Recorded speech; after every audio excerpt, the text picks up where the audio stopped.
ಆಶ್ಚರ್ಯವಾಗುತ್ತಾ ಇದೆ. ಯಾಕೆ? ಶನಿ, ಬೆಳ್ಳಿ ಬೆಟ್ಟ ಇದು ರಮಣೀಯತೆಯಿಂದ ಕೂಡಿದಂತಹ ಕೈಲಾಸ ಪವಿತ್ರ ಸ್ಥಳ. ಹೀಗೆ ಭಕ್ತಾದಿಗಳು ಇಲ್ಲಿ ಕಂಡುಕೊಂಡಿದ್ದಾರೆ. ಹೌದು ದೇವರೇ. ಅಂತೆಯೇ ಇದು ನನ್ನ ವಾಸಸ್ಥಳವೂ ಹೌದು. ತಾಂಡವವನ್ನು ನಾನು ಆಡುತ್ತಿರುವಂತಹ ಸಮಯದಲ್ಲಿ ನೀನು ಬಂದೆ. ನಿನ್ನ ಬರದ ನಿರೀಕ್ಷೆ ನನಗೆ ಇರಲಿಲ್ಲ. ಸಾಮಾನ್ಯವಾಗಿ ಇಂತಹ ಸಂದರ್ಭದಲ್ಲಿ ಹಣ ಹಣ ಶಂಭೋ ಮಹಾದೇವ ಎಂದು ನನ್ನ ಬೆಟ್ಟದ ತಪ್ಪಲಿನಲ್ಲಿ ನನ್ನ ಭಕ್ತರು ಕೂಗಿಕೊಳ್ಳುತ್ತಾ ಬಂದು ನನ್ನ ದರ್ಶನವನ್ನು ಪಡೆದು ನನ್ನ ಕೃಪಾ ಕಟಾಕ್ಷಕ್ಕೆ ಪಾತ್ರರಾಗಿ ಆಶೀರ್ವಾದವನ್ನು ಪಡೆಯುತ್ತಾರೆ, ಮನದ ಕೋರಿಕೆಯನ್ನ ಈಡೇರಿಸಿಕೊಳ್ಳುತ್ತಾರೆ. ಆದರೆ ನೀನು ಭಾನುನಂದನ, ಜಗತ್ತಿಗೆ ಬೆಳಕನ್ನು ಕೊಡುವಂತಹ ಸೂರ್ಯ ದೇವನ ಸುಕುಮಾರ, ಛಾಯಾಸುತ ಶನಿ, ನೀನು ಬಂದಿಯಲ್ಲ. ಅದು ಪರಮಾಶ್ಚರ್ಯ. ಅದು ನನಗೆ ಆಶ್ಚರ್ಯಕ್ಕೆ ಕಾರಣವಾದುದು. ಯಾಕೆಂದ್ರೆ ನೀನು ನಮ್ಮ ಪಥವೇ ಬೇರೆ. ನವಗ್ರಹಗಳಲ್ಲಿ ಒಬ್ಬನು ನೀನಾಗಿ ನಿನ್ನ ಪಥದಲ್ಲಿ ನೀನು ಹೋಗುತ್ತಾ ನಾವೆಲ್ಲರೂ ಧರ್ಮವನ್ನ ಸ್ಥಾಪಿಸುವ ಕಾರ್ಯದಲ್ಲಿ ನಮ್ಮನ್ನ ನಾವು ತೊಡಗಿಸಿಕೊಂಡವರು ತಾನೆ ಶನಿ. ಮತ್ತೆ ಈ ಹಿಮಾಲಯ ಅಂತಂದ್ರೆ ಪರ್ವತಗಳಲ್ಲಿ ಎತ್ತರ ತಗ್ಗು ಇರುವಂತಹ ಪ್ರದೇಶವೂ ಇದೆ. ನೋಡಿದರೆ ನಿನ್ನ ಒಂದು ಕಾಲಿದೆಯಲ್ಲ, ಅದು ಎರಡೂ ಅಲ್ಲ, ಸೇರಿದರೆ 1.5 ಅಂತ ಹೇಳಬಹುದು. 1.5 ಕಾಲಿನವನಾದಂತಹ ನೀನು, ಅಂದರೆ ಮಂದ ಗತಿಯವನಾದಂತಹ ನೀನು ಇಂತಹ ತನ್ನಕದಿಂದ ಕೂಡಿದಂತಹ ಎತ್ತರದಿಂದ ಇದ್ದಂತಹ ಪ್ರದೇಶವನ್ನ ಹತ್ತಿ ಹತ್ತಿ ಹತ್ತಿ ಬಂದು ನನ್ನನ್ನ ಕಾಣುತ್ತಾ ಇದ್ದೀಯಲ್ಲ ಮಹಾರಾಯ. ಏನೋ ಇದು ವಿಶೇಷ, ಬಂದದ್ದು ಯಾಕೆ ಹೇಳಬಹುದಾ? ಬಂದಿರುವ ಕಾರಣವನ್ನು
ಸರಿಯಾಗಿಯೇ ಇದೆ. ಸಾಮಾನ್ಯ ಮನುಷ್ಯರು ಈ ಬೆಳ್ಳಿ ಬೆಟ್ಟವನ್ನು ಏರುವುದು ಅಸಾಧ್ಯ. ಪರಮ ಪವಿತ್ರವಾಗಿ ಹರನನ್ನೇ ನಂಬಿ ಹರನ ಧ್ಯಾನವನ್ನು ಮಾಡುತ್ತಾ ತದೇಕ ದಿಕ್ಕದಿಂದ ಯಾವಾತ ಭಜಿಸಿ ನಿನ್ನ ಬೆಳ್ಳಿ ಬೆಟ್ಟವನ್ನು ಏರಲು ಕೆಲವೊಬ್ಬರಿಗೆ ಮಾತ್ರ ಸಾಧ್ಯ ಉಂಟು. ನೀನು 1.5 ಕಾಲಿನವನು, ಮಂದಗತಿಯಲ್ಲಿ ಸಾಗುತ್ತಾ ಇರುವವನು. ನೀನು ಇಲ್ಲಿಗೆ ಹೇಗೆ ಬಂದೆ ಎನ್ನುವುದಾಗಿ ಪ್ರಶ್ನೆ. ಸ್ವಾಮಿ, ನನಗೆ 1.5 ಕಾಲಿರುವುದೇ ಅನುಕೂಲವಾಯಿತು. ಹೌದಾ?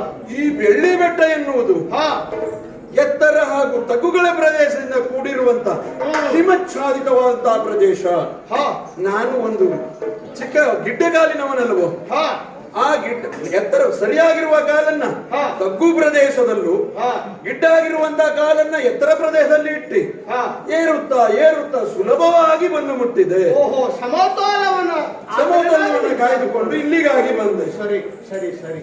ಇನ್ನು ನಾನು ಬಂದಿರುವಂತಹ ಕಾರ್ಯ ಸ್ವಾಮಿ, ನನ್ನ ಕಾರ್ಯವೇ ಅದಲ್ವ ಪ್ರಪಂಚಕ್ಕೆ ಜ್ಞಾನ ಮಾರ್ಗದಲ್ಲಿ ಸನ್ಮಾರ್ಗದಲ್ಲಿ ನಡೆದು ಹೋಗಲಿಕ್ಕೆ ಯಾವಾತ ತೊಂದರೆಗೆ ಈಡಾಗುತ್ತಾನೋ ಅವನನ್ನು ಸರಿದಾರಿಯಲ್ಲಿ ತರುವುದು, ಅವನಿಗೆ ನಾನು ಅವನ ರಾಶಿ ಪ್ರವೇಶವನ್ನು ಮಾಡಿ ಅವರಿಗೆ ಒಂದು ನ್ಯಾಯವನ್ನು ಒದಗಿಸುವಂತಹ ಕಾರ್ಯವನ್ನು ನಾನು ಮಾಡ್ತೇನೆ. ಬಹಳ ಸುಲಭದಲ್ಲಿ ಹೇಳಬೇಕು ಅಂದ್ರೆ ಕಾಡುವುದೇ. ಆದ್ರೆ ಕಾಡುವುದಂದ್ರೆ ಅವನು ಪೀಡಿಸುವುದು ಅದಕ್ಕೆಲ್ಲ ಜನ ತಿಳ್ಕೊಂಡಿರುವುದು.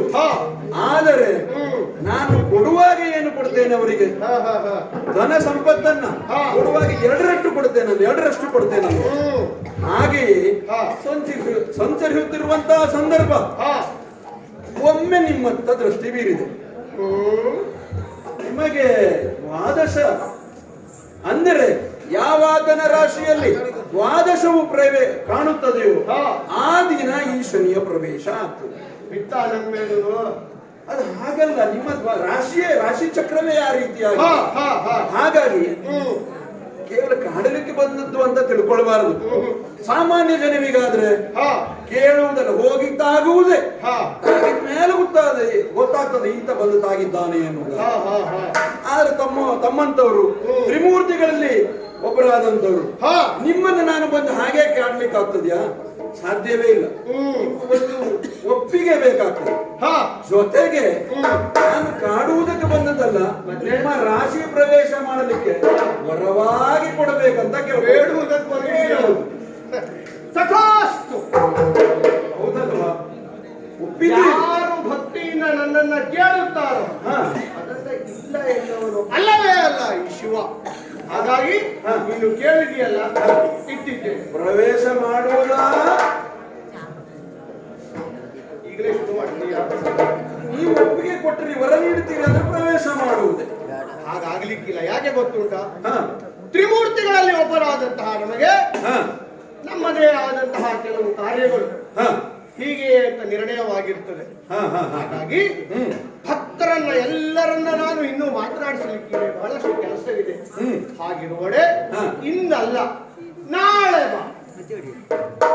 ಇಂದಲ್ಲ ಮಹಾಸ್ವಾಮಿ, ನಿಮ್ಮ ರಾಶಿ ಚಕ್ರವನ್ನು ಪ್ರವೇಶ ಮಾಡಲಿಕ್ಕೆ ಇಂದಲ್ಲ ನಾಳೆ. ಸರಿಯಾದೀತು. ನಾನು ಇವತ್ತಲ್ಲ ನಾಳೆ ಬರ್ತೇನಂತೆ. ನಾಳೆ ಬಾ.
Nana,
ತಾಗಲಿನಲ್ಲ.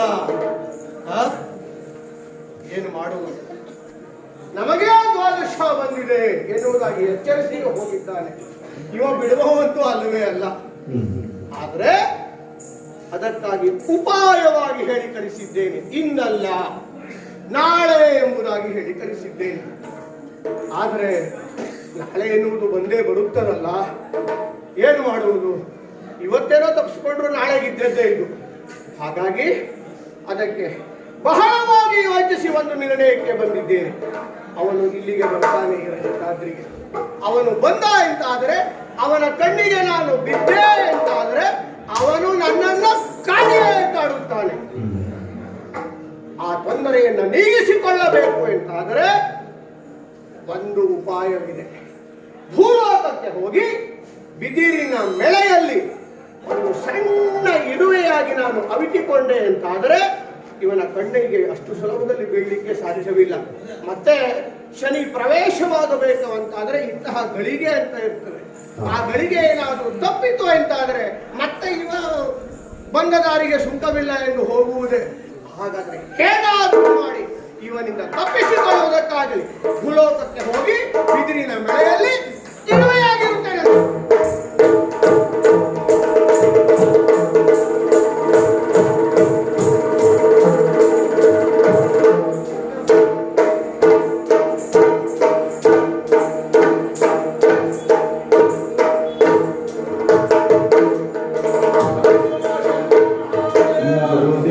ಶನಿ ಬರಲು ಕಾಣಿಸಿಕೊಂಡು ಕಗಗೈದೆ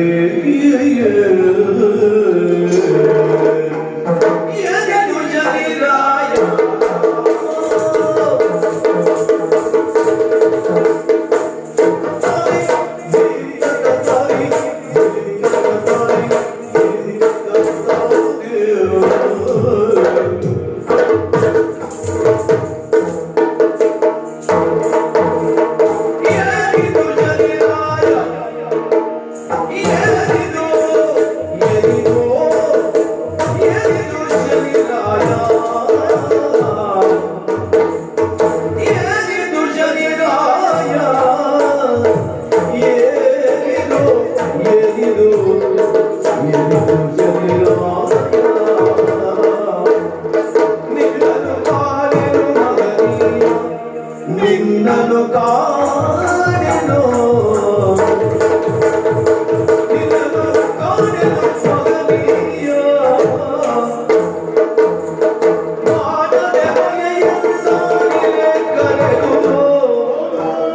ಮಾಡದೆ ಬಹಿಯಿಂದಾಗಿದೆ ಕಳೆದುದು ನೀನು ಸುರಿದ ಮಾತೇನಿದು ಕುಸಿಯಿತು ನೀನು ಸುರಿದ ಮಾತೇನು ಕುಸಿಯಿತು ಮಾತೇನು ಕುಸಿಯಿತು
ಏನಾಯ್ತು? ಏನಾಯ್ತು? ನಾಳೆ ಬಾ ಹ ಎಂದು ನಿನ್ನನ್ನ ಹೇಳಿದ್ದೆ. ಹೇಳಿ ಕಳಿಸಿದ್ದೆ. ಸರಿ. ಆದ್ರೆ ಹ ನಿನ್ನ ಪತಿಯೇ ಇಲ್ವಲ್ಲ ಮಹಾರಾಯ. ಹ, ಹ. ಈಗ ಬರ್ತಾನೆ, ನಾಳೆ ಬರ್ತಾನೆ ಎಂದು ಬೆಳ್ಳಿಯ ಬೆಟ್ಟದ ಮೇಲಕ್ಕೆ ಹತ್ತಿ ಎಲ್ಲಾ ಕಡೆಯಲ್ಲೂ ನಾನು ನೋಡುತ್ತಾ ಇದ್ದೆ. ನಿನಗಾಗಿ ಬರೋದು ಕಾಯುತ್ತಾ ಇದ್ದೆ. ಹ. ಆದರೆ ಬರದ ನಿರೀಕ್ಷೆಯಲ್ಲಿ. ಹೌದು ಮಹಾರಾಯ. ಆದ್ರೆ ಹ. ನೀನು ಬರಲೇ ಇಲ್ವಲ್ಲ. ಹ ಇದೇ ನನಗೆ ಆಶ್ಚರ್ಯವಾದದ್ದು. ಹ್ಮ್. ಯಾಕೆಂದರೆ ಹ್ಮ್ ನೀನು ಒಂದು ವೇಳೆ ಒಬ್ಬರ ಮೇಲೆ ದೃಷ್ಟಿಯನ್ನ ಇಟ್ಟೆ ಅಂತ ಆದರೆ ಹ ಅವರನ್ನ ನೀನು ಕಾಡಿಯೇ ಸಿದ್ಧವಂತೆ. ಶತಸಿದ್ಧ.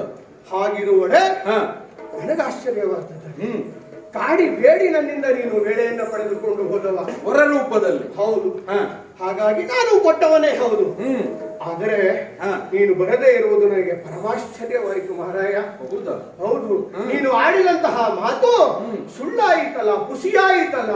ಯಾಕೆ ಹೀಗೆ? ಎಲ್ಲಿ ಹೋಗಿದ್ದೆ ಮಹಾರಾಯ, ಹೇಳ್ತೀಯಾ? ಶಿವ ಪಶುಪತಿ ಲಾಲಿಪುರು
ಲಾಲಿಸಬೇಕು ಹಾಗೂ ಪಾಲಿಸಬೇಕು. ನೀವು ನಿನ್ನೆ ಬಂದಾಗ ನಿಮ್ಮಲ್ಲಿ ವರವನ್ನು ಬೇಡಿದೆ, ನಿಮ್ಮನ್ನು ಕೆಲ ಹೊತ್ತು ಕಾಡಬೇಕು ಎನ್ನುವುದಾಗಿ. ನೀವು ವರ ರೂಪದಲ್ಲಿ ನಾಳೆ ಬಾ ಎನ್ನುವುದಾಗಿ ವರವನ್ನಿತ್ತಿದ್ದೀರಿ. ನಾನು ನಿಮಗೆ ತಾಗದ್ದೇ ಗೊತ್ತಾಗ್ಲಿಲ್ವ ಅನಿಸ್ತದೆ. ಅಲ್ಲ, ನಾನು ನಿನ್ನ ಪರೋಣವನ್ನ ಕಾಯ್ತಾ ಇದ್ದವ ಮಹಾರಾಯ. ಹಾಗಾದ್ರೆ ಅದು ವಿಷಯ ಇಷ್ಟೇ, ಅದು ನಿಮಗೆ ಗೊತ್ತಾಗಲಿಲ್ಲ. ಹೌದಾ? ಈ ಶನಿಯನ್ನ ಯಾರು ವಂಚಿಸಲು ಸಾಧ್ಯವೇ ಇಲ್ಲ. ಯಾವ ವ್ಯಕ್ತಿಗೆ ದ್ವಾದಶವು ಪ್ರಾಪ್ತವಾಗುತ್ತೋ ಆ ದಿನ ಶನಿ ಆತನ ರಾಶಿ ಚಕ್ರದಲ್ಲಿರ್ತಾನೆ. ಹಾಗೆಯೇ ನೀವು ನಾಳೆ ಬಾ ಎನ್ನುವುದಾಗಿ ಹೇಳುವಂತ ಸಂದರ್ಭ ನೀವು ನನ್ನ ಕಾಡುವಿಕೆಗೆ ತಾಗಲಿಲ್ಲ ಎನ್ನುವುದಾಗಿ ಹೇಳ್ತಾ ಇದ್ದೀರಿ. ನಾನು ಕಾಡಿಯಾಗಿದೆ, ನೀವು ಕಾಡಿಸಿಕೊಂಡಾಗಿದ್ದಾರೆ ಆಗಿದೆ. ಇದರ ಪರಿಣಾಮದಿಂದ ಏನಾಗಿದೆ ಬಲ್ಲೆಯ ದೇವ? ನೀವೆಲ್ಲಿದ್ದೀರಿ ಇಷ್ಟೊತ್ತು?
ಕಾಡಲಿಲ್ಲ ಎನ್ನುವುದಾಗಿ ನೀನು ಯೋಚಿಸ್ತಾ ಇದ್ದೀಯ ದೇವ.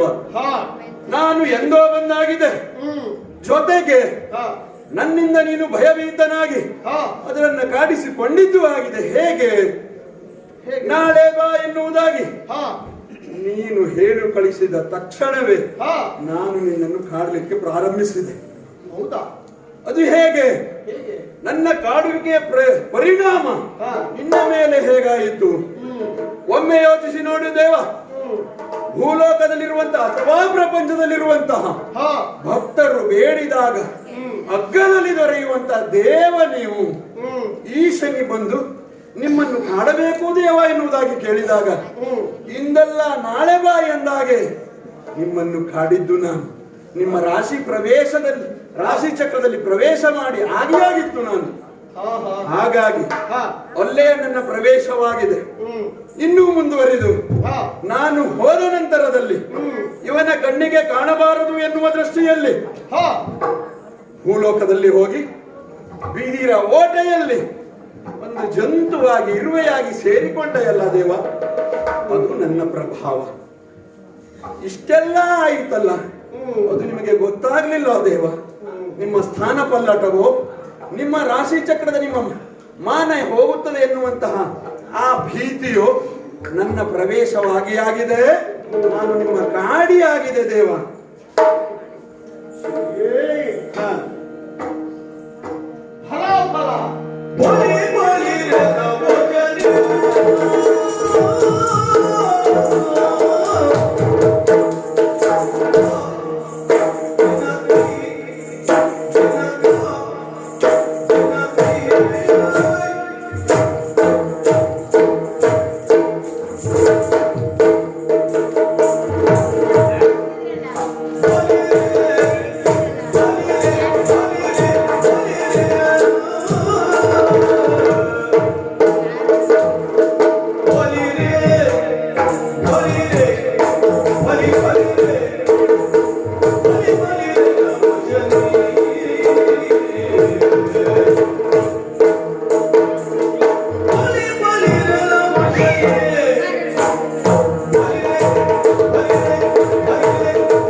ಬಹಳ ಸಂತೋಷವೂ ಆಯಿತು.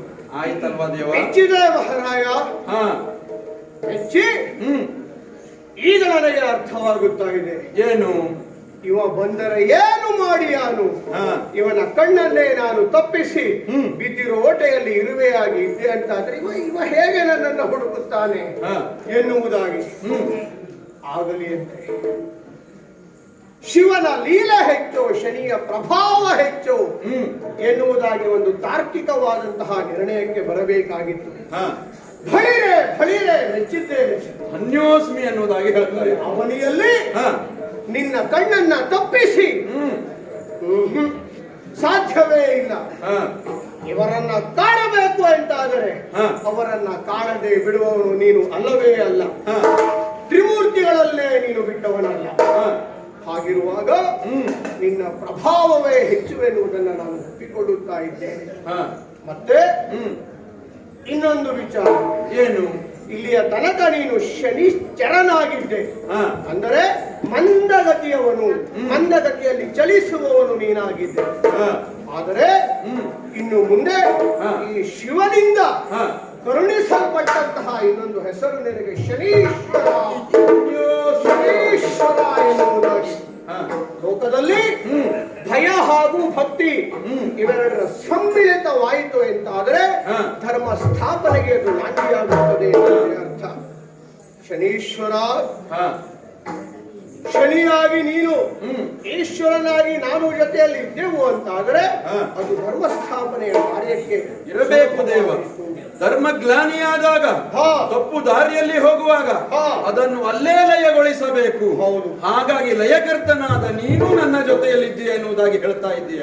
ಭಯವನ್ನ ಸೃಷ್ಟಿಸುವುದರ ಮೂಲಕವಾಗಿ ಶನಿ ಅಂತ ಕ್ಷಣ ಜನರು ಜಾಗೃತವಾಗಬೇಕು. ಅವರು ತಿದ್ದಿಕೊಳ್ಳಲಿಲ್ಲ ಎಂತಾದ್ರೆ ಮತ್ತೆ ನೀನು ಬಿಡ್ತೀಯ. ಆಮೇಲೆ ಮತ್ತೆ ಖಾಲಿ ಬೀಳುವುದೇ ಗೊತ್ತಿಲ್ಲ. ಶಿರವು ನನ್ನ ಪಾದದಡಿಯಲ್ಲಿ ಬೀಳಬೇಕು. ಅಲ್ಲಿಯ ತನಕ ನೀನು ಬಿಡುವವನ ಮಾಡುತ್ತೇನೆ. ಹಾಗಾಗಿ ನಿನ್ನ ಕಾರ್ಯಕ್ಕೆ ಶುಭವನ್ನ ಕೋರುತ್ತಾ ಇದ್ದೇನೆ. ಇಂದಿನಿಂದ ನೀನು ಶನೀಶ್ವರ. ಶುಭ.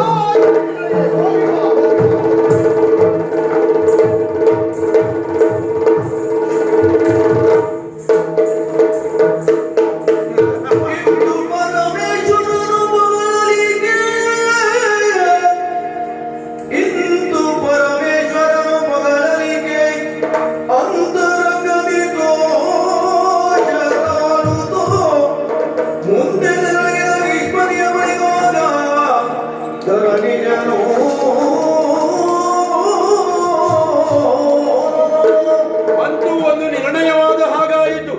ಶನಿಯ ಪ್ರಭಾವ ಹೆಚ್ಚು, ಶಿವನ ಭಕ್ತಿಯ ಪರಾಕಾಷ್ಠೆ ಹೆಚ್ಚು ಎನ್ನುವುದಾಗಿ ಶಿವನೇ ಮೆಚ್ಚಿ ನನಗೆ ಶನೀಶ್ವರ ಎನ್ನುವುದಾಗಿ ಬಿರುದಕ್ಕಿದ ಎಂಬಲ್ಲಿಗೆ ನನ್ನ ಪ್ರಭಾವ ಎಷ್ಟರ ಮಟ್ಟಿಗಿದೆ ಎನ್ನುವುದು ಪ್ರಪಂಚಾದ್ಯಂತ ಜನರು ತಿಳಿದುಕೊಳ್ಳಬೇಕು. ಈ ನಿಟ್ಟಿನಲ್ಲಿ ಅವರು ತಪ್ಪು ಮಾಡುವ ಕಾರ್ಯವನ್ನ, ತಪ್ಪೆಸುಗುವನ್ನ, ಕೈಂಕರ್ಯವನ್ನ ಕಡಿಮೆಗೊಳಿಸಬೇಕು, ಇಲ್ಲ ನಾಶಗೊಳಿಸಬೇಕು. ಇಲ್ಲವಾದರೆ ಆ ಕ್ಷಣದಲ್ಲಿಯೇ ಶನಿ ಅವರ ದಶೆಯಲ್ಲಿ ಪ್ರವೇಶಿಸಿ ಅವರನ್ನು ಬುದ್ಧಿ ಕಲಿಸುವಂತಹ ಕಾರ್ಯಕ್ಕೆ ತೊಡಗುತ್ತಾನೆ. ಹಾಗಾಗಿ ಈ ದೇವಲೋಕವನ್ನು ಹಾಗೂ ಈ ಎಲ್ಲ ಲೋಕವನ್ನು ಕಾಡಿದ್ದಾಯಿತು. ಈಗೇನು ಮಾಡುವುದು? ಭೂಲೋಕದತ್ತ ಹೋಗಬೇಕು. ಆದರೆ ಇನ್ನೂ ಒಬ್ಬರಿದ್ದಾರೆ, ದೇವಗುರು, ಮುಕ್ಕೋಟಿ ದೇವತೆಗಳನ್ನ ಸರಿದಾರಿಗೆ ತರುವಂತಹ ಬೃಹಸ್ಪತಿಗಳು, ಈಶ್ಪತಿಗಳು. ಅವರನ್ನ ನನ್ನ ಜಾಲದಲ್ಲಿ ಸಿಲುಕಿಸಿ ಒಮ್ಮೆ ಅವರತ್ತ ಸಾಗುತ್ತೇನಂತ. ಮುಂದೇನಾಗ್ತದೆ ನೋಡೋಣ.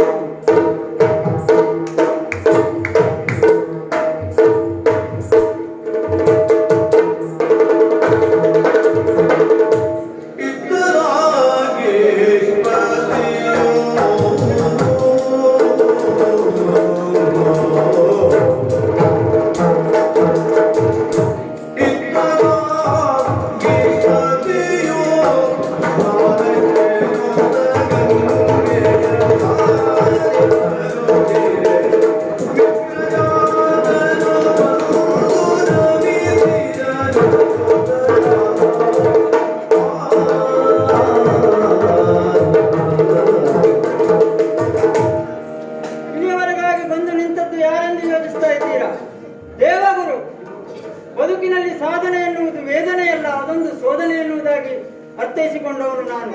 ಅಷ್ಟೇ ಅಲ್ಲ, ಜೀವನದಲ್ಲಿ ಏನೇ ಸಮಸ್ಯೆಗಳಿದ್ರು, ಎಂತದೇ ಪ್ರಶ್ನೆ ಇದ್ರು ಉತ್ತರ ಕೊಡಬಲ್ಲಂತ ವ್ಯಕ್ತಿ ಓರ್ವನಿದ್ರೆ ಅದು ಬೃಹಸ್ಪತಿ ಮಾತ್ರ ಸಾಧ್ಯ. ಸುಮನ ಸಹಜಗಳಿಗೆಲ್ಲ ಗುರುವಾಗಿ ಸುರಗುರು ಎನ್ನುವುದಾಗಿ ಪಟ್ಟವನ್ನು ಗಿಟ್ಟಿಸಿಕೊಂಡವನು. ಎಂದಿನಂತೆ ಸುಧರ್ಮ ಸಭೆಯ ಒಲಗವನ್ನು ಮುಗಿಸಿದ್ದೇನೆ. ಇಷ್ಟೇ ಉಳಿದ್ರೆ ದಿನನಿತ್ಯದ ಕಾರ್ಯವನ್ನು ಮಾಡುವವರು ಯಾರು? ದಿನನಿತ್ಯ ಕಾರ್ಯವನ್ನು ಮಾಡುವ ಸಲುವಾಗಿ ಗಂಗಾ ಸ್ನಾನವನ್ನು ಮಾಡಬೇಕೆನ್ನುವಂತ ಮನಸ್ಸಾಗ್ತಾ ಉಂಟು. ನೇರವಾಗಿ ಭೂಲೋಕದ ಕಡೆಗೆ ಸಾಗ್ತೇನಂತೆ.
ಇಲ್ಲಿಯವರೆಗಾಗಿ ಬಂದು ನಿಂತಿದ್ದೀಯ. ಇಂಥದ್ದು ವಿಶೇಷ ಅಲ್ಲ, ನಿನ್ನ ಮುಖದಲ್ಲಿ ಏನೋ ವ್ಯತ್ಯಾಸ ಕಾಣ್ತಾ ಉಂಟು, ಅದು ವಿಶೇಷ. ಏನಂತ ವಿಶೇಷತೆ? ಕಣ್ಣೊಬ್ಬುಗಳು ಗಂಟು ಕಟ್ಟಿದೆ. ಮುಖದಲ್ಲಿ ನನ್ನನ್ನು ನೋಡಿ ನಗೆಯನ್ನಾಡ್ತಾ ಇದ್ದೀಯ. ಪರಸ್ಪರ ಪರಿಚಯಸ್ಥರು ಎದುರಾದಾಗ ಸಹಜದಲ್ಲಿ ಒಪ್ಕೊಳ್ತೇನೆ, ನಗೆ ಮಾನವನ ಸಹಜಕ್ಕೆ. ಆದರೆ ಇಂದಿನ ನಿನ್ನ ದೇವಗುರುಗಳು ತಾವು, ದೇವಲೋಕದವನು ನಾವು ನಗೆಯಾಡಿದ್ರೆ ವಿಶೇಷ. ಆದ್ರೆ ಇಂದಿನ ನಿನ್ನ ನಗುವಿನಲ್ಲಿ ಏನೋ ವ್ಯಂಗ್ಯ ಕಾಣಿಸ್ತಾ ಉಂಟು. ಹೌದಾ? ಮುಖದಲ್ಲಿ ಮಂದಗತಿ ಕಾಣಿಸ್ತಾ ಉಂಟು. ನನ್ನನ್ನೇ ನೋಡ್ಲಿಕ್ಕೆ ಬಂದದ್ದೇ ಮತ್ತು ಬೇರೆ ಎಲ್ಲಾದ್ರೂ ಹೋಗೋನಿದ್ಯೋ? ದೇವಾ, ಬಂದವನಂತಾದ್ರೆ ಹಾ. ಯಾಕೆ ಬಂದೆ? ಬಂದಿರುವ ಕಾರಣ ಏನು ಎನ್ನುವುದು? ಹೌದಾ? ಆಲಿಸಬೇಕೆಲ್ಲ ನುಡಿಯ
ಅಭಯವನ್ನು ನೀಡುವಂತಹ ಮಾರ್ಗದರ್ಶನವನ್ನು ನೀಡುವಂತಹ ದೇವಾನು ದೇವತೆಗಳಿಗೆ ಗುರು ನೀವು.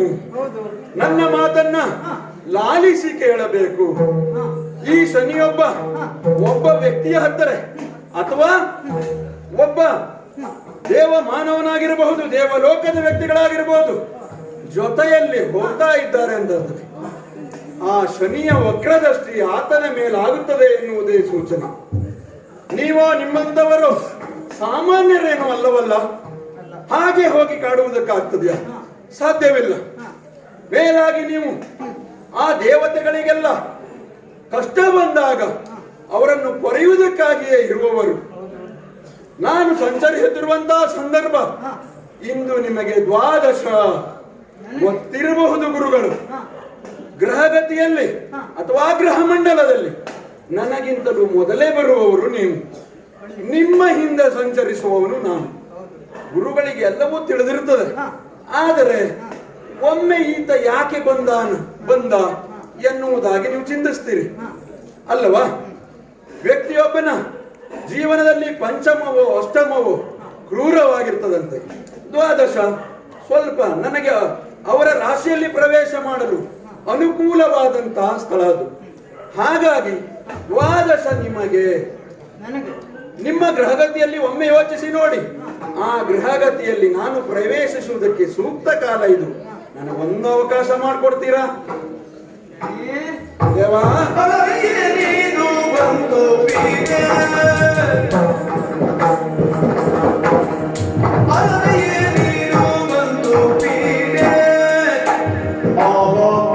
ಗುರುವಾದಯನ್ನ ಕಾಡಲು ಮನಮಾರೆ, ಆಗ ಗುರುವಾದಯನ್ನ ಕಾಡಲು ಮನಮಾರೆ.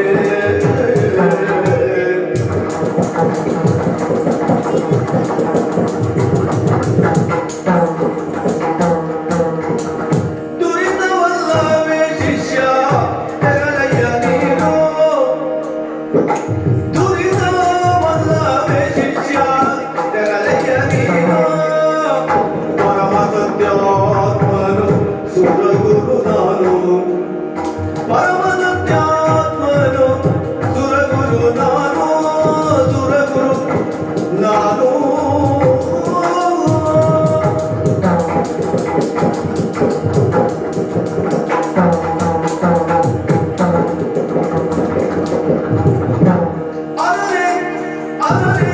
ಏನೇನು ಬಂತು ಬೇರೆ ಹೋದೆಯನ್ನ ಕಾಣಲು ನನ್ನ ಮಾತನಾಗೆ. ಛೆ, ಎಂತ ಪೀಡೆ ಸವಾಸ ಆಗಿ ಹೋಯ್ತು ದೇವಾ. ಅಯ್ಯ ಸನಿ, ಹಾ. ನನ್ನೇ ಕಾಡ್ತಿ ಅಂತ ಹೇಳ್ತಾ ಇದ್ದೀಯ. ನಾನಾರು ಎನ್ನುವ ಅರಿವಿದೆಯಾ ನಿನಗೆ? ಅವಕಾಶವನ್ನು ಬೇಡಿ ಬಂದವನು ನಾನು. ನಾನಾರು ಸುರಗುರು ದೇವಾನು ದೇವತೆಗಳಿಗೆ ಗುರು ನಾನು. ಹೌದು ಮಹಾಸ್ವಾಮಿ. ಅಷ್ಟೇ ಅಲ್ಲ, ನಿನಗೂ ಸಹ ಗುರು ನಾನು. ಹೌದಪ್ಪ. ನನ್ನ ಜಗತ್ತಿಗೆ ಬೆಳಕವನ್ನು ಹಾಗೂ ಜ್ಞಾನವನ್ನು ನೀಡುವಂತಹ ನನ್ನ ತಂದೆ ಸೂರ್ಯದೇವನಿಗೂ ನೀವೇ ಗುರು. ನನ್ನನ್ನು ಕಂಡಾಕ್ಷಣದಲ್ಲಿ ಕಾಲಿಗರಿಗೆ ನಮಸ್ಕರಿಸುವ ನೀಡುತ್ತಾನೆ. ಹೌದು ಮಹಾಸ್ವಾಮಿ. ಅಂಥದ್ರಲ್ಲಿ ನನ್ನನ್ನೇ ಕಾಡ್ತಿ ಅಂತ ಹೇಳ್ತಾ ಇದ್ದೀಯ. ಹಾ. ನನ್ನನ್ನು ನೀನು ಕಾಡಿದೆ ಅಂತಾದ್ರೆ ದೇವಲೋಕದ ಕಥೆಯೇನಾಗ್ಬೇಡ. ಪ್ರಪಂಚವೇ ಅಲ್ಲೋಲಕಲ್ಲೋಲವಾದ ಓಹೋ. ಎಲ್ಲ ಸಾಧ್ಯ ಇಲ್ಲ, ನಡೆಯಲಿಲ್ಲ. ಆಗುವುದಿಲ್ಲ ಮಹಾಸ್ವಾಮಿ.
ವ್ಯಕ್ತಿ ಯಾರಾತನೇ ಆಗಿರಲಿ, ಕಾಡುವುದು ನನ್ನ ಕಾರ್ಯ.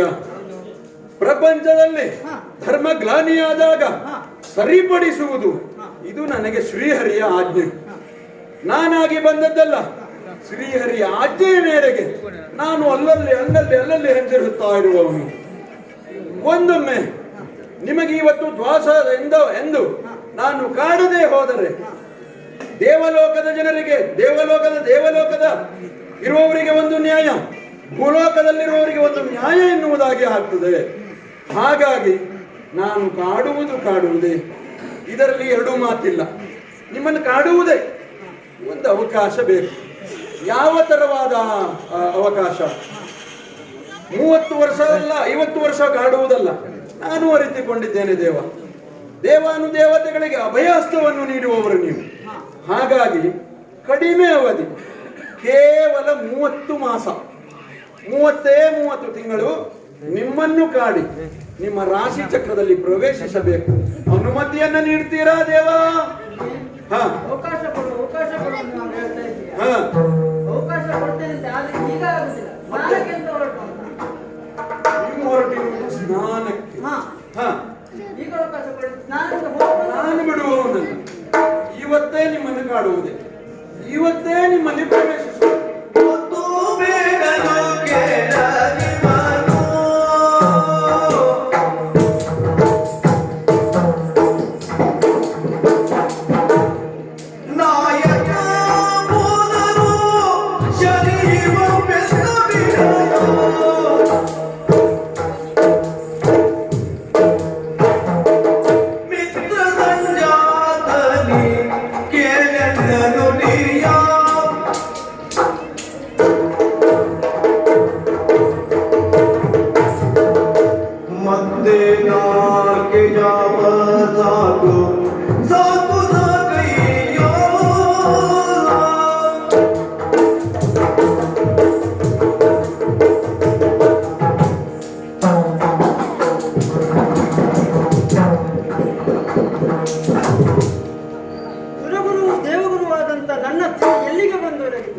ನಾನೆಷ್ಟೇ ಬೇಡ ಅಂತ ಹೇಳಿದ್ರು ಸನಿ ಕೇಳ್ತಾ ಇಲ್ಲ. ನನ್ನ ಬೆನ್ನ ಮುಂದತ್ತಿ ಬರ್ತಾ ಇದ್ದಾನೆ. ಅಯ್ಯ ಸನಿ, ಒಂದು ಅವಕಾಶ ಕೊಡು ಎನ್ನುವಾಗ ಹೇಳ್ತಾ ಇದ್ದೀಯ ನೀನು. ಅವಕಾಶ ಕೊಡ್ತೇನಂತೆ, ಆದ್ರೆ ನಿನ್ನ ಮಾತಿನ ಪ್ರಕಾರವಾಗಿ 30 ಮಾಸ ಎಲ್ಲ ಕೊಡ್ಲಿಕ್ಕೆ ಆಗೋದಿಲ್ಲ. 4 ಜಾವ ಕೊಡ್ತೇನೆ. 4 ಜಾವ. ಗುರುಗಳೇ, ನೀವು ಕೊಡುತ್ತಿರುವಂತಹ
ಇಲ್ಲಿಯ ವರ್ತಮಾನ ಕಾಲದ ದೊರೆ ರಘುವಾಗಿ ವಿಭುವಾಗಿ ಮೆರೆಯುತ್ತಿದ್ದವನು ನಾನು.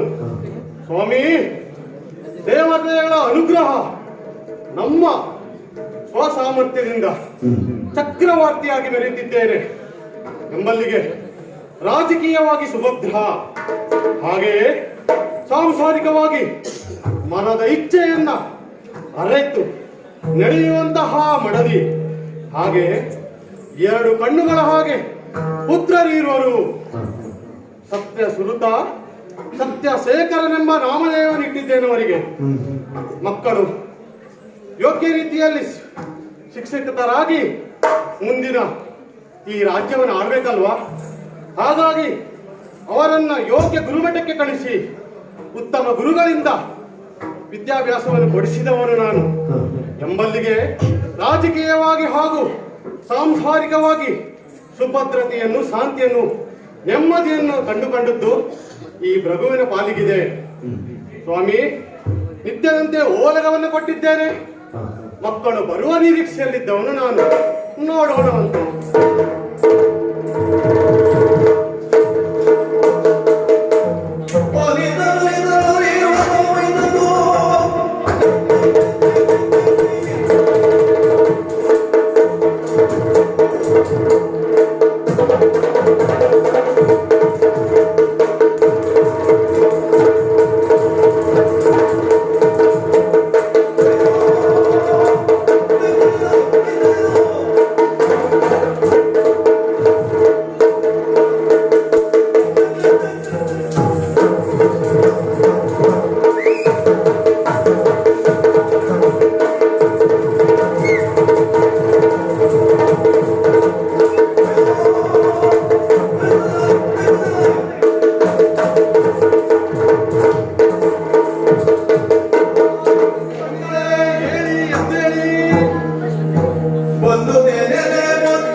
ಮಕ್ಕಳು ಎತ್ತರಕ್ಕೆ ನಮ್ಮ ಮುಂದೆ ಆಡಿದಾಗ ಆಗುವ ಸಂತೋಷ ತಂದೆಯಾದವರಿಗೆ ಮಾತ್ರ ಗೊತ್ತು.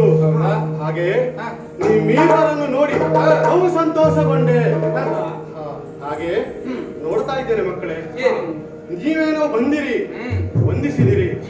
ಆದರೆ ನೀವಿಲ್ಲಿ ಬನ್ನಿ, ಆದರೆ ನಿಮ್ಮ ಚಿತ್ತ ಇತ್ತ ಇಲ್ಲ, ಮನಸ್ಸಿಲ್ಲ.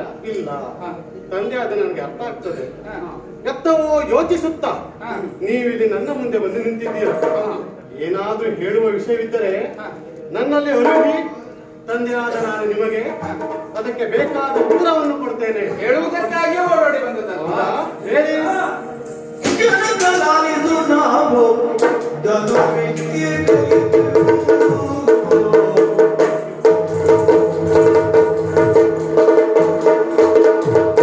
ಜನಗಳಾಲಿದು ನಾವು ಧನುವಿದ್ಯೆ ಕಲಿತೆವು. ಜನಗಳಾಲಿದು ಜನಗಳಾಲಿದು ನಾವು ಧನುರ್ವಿದ್ಯೆ ಧನುರ್ವಿದ್ಯೆ ಧನುರ್ವಿದ್ಯೆ ಧನುರ್ವಿದ್ಯೆ ಕಲಿತೆವು.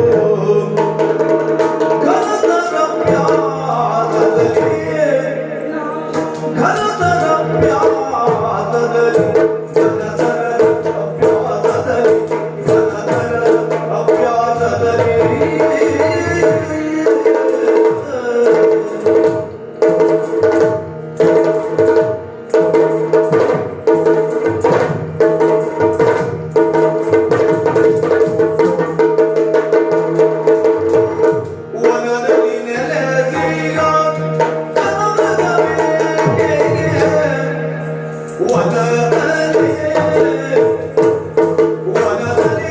ವನದಲ್ಲಿ ನೆಲೆಸಿದ ಕನಕದ ಬೇಗೆಗೆ ಕನಕದ ಬೇಗೆಗೆ ವನದಲ್ಲಿ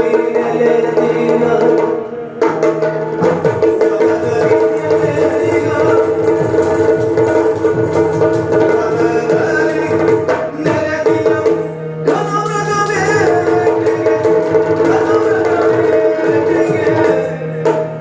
ಅನುಮತಿಯನ್ನು ನೀಡುವುದು ನೀವೀಗ ಅನುಮತಿ ನೀಡುವುದು.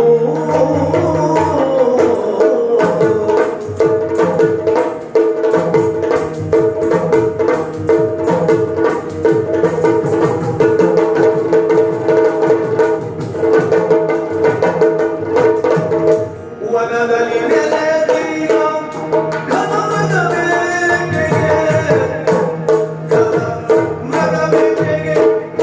ಬೇಗೆಗೆ ಅನುಮತಿಯನ್ನು ನೀಡುವುದು ನೀವೀಗ ಅನುಮತಿ ನೀಡುವುದು.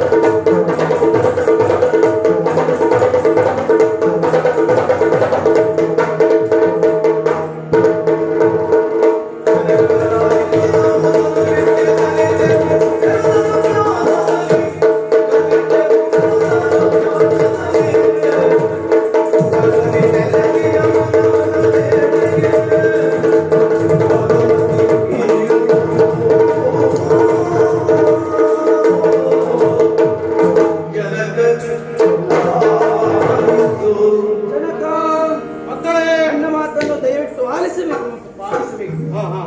ನೀವು ಹೇಳಿದ ಹಾಗೆ ಮುಖ ಕಮಲವನ್ನ ವದನವೇ ಸೂಚಿಸುತ್ತದೆ ಅಂತೀವಿ. ಹೌದು. ಹಾಗೆ ಹೇಳಿದ ಹಾಗೆ ಹಾ. ನೀವು ಅಂದುಕೊಂಡ ಹಾಗೆ ಹೌದು. ಹಾ. ನಾವು ಒಂದು ಸಂದೇಹದಿಂದ ಬಂದಿದ್ದೇವೆ. ಹೌದು. ಏನದು? ಇಷ್ಟು ದಿವಸ ಹಾ. ಒಳ್ಳೆಯ ಗುರುಮುಖವಯನವಾಗಿ ವಿದ್ಯಾಭ್ಯಾಸವನ್ನು ಕಲಿಸಿದ್ದೀರಿ. ಮುಂದಿನ ಈ ತೇಜಾವತಿಯ ಉತ್ತರಾಧಿಕಾರಿಯಾಗಬೇಕಾದವರು ತಾವು. ಹೌದು. ಹಾ ಹಾ. ಮುಖ್ಯವಾಗಿ ಧನುರ್ವಿದ್ಯೆಯನ್ನ ಕಲಿಸಿ ನಾವು ಪರಿಣಿತಿ ಹೊಂದಿದ್ದೇವೆ. ಯೋಗ್ಯ ಗುರುವಿನ ಮೂಲಕ ನಮಗೆ ಗೊತ್ತಿದೆ ಹಾ. ನಾವು ಪರಿಣಿತಿ ಹೊಂದಿದ್ದೇವೆ ಎನ್ನುವುದಾಗಿ. ನಮ್ಮ ಪ್ರಜಾವರ್ಗದವರಿಗೆಲ್ಲ ಗೊತ್ತಾಗಲ್ವೇ?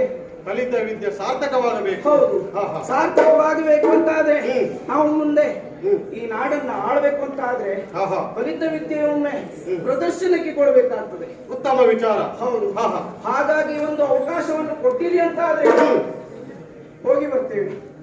ಮೃಗಬೇಟೆಗಾಗಿ ಕಾಡಿನತ್ತ ಹೋಗುವುದಕ್ಕೆ ನಮ್ಮ ಅಪ್ಪಣೆಯನ್ನು ಕೇಳ್ತಾ ಇದ್ದೆ. ಕಲಿತ ವಿದ್ಯೆಯನ್ನು ಪ್ರದರ್ಶನಕ್ಕೆ ನಿಮಗೆ ಆಯ್ದುಕೊಂಡ ವಿಭಾಗ ಮೃಗಬೇಟೆ. ಮಕ್ಕಳೇ, ಬೇರವೈ ಮೃಗವೇಟೆ ರೂಢಿಯೋಲತಿ ಕಷ್ಟ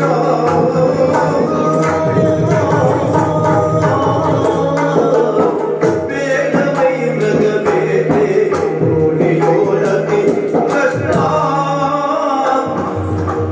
ಆಡುವ ಬಾಲರಯ್ಯ ನೀವು ಆಡುವ ಬಾಲರಯ್ಯ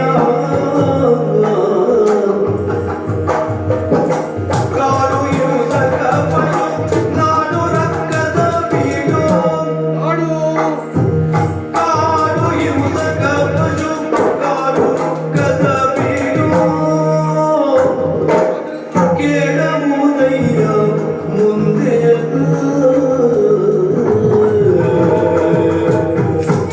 ಕಾಡು ಯುವಕ ಪಡು ನಾಡು ರಕ್ಕದ ಬೀಡು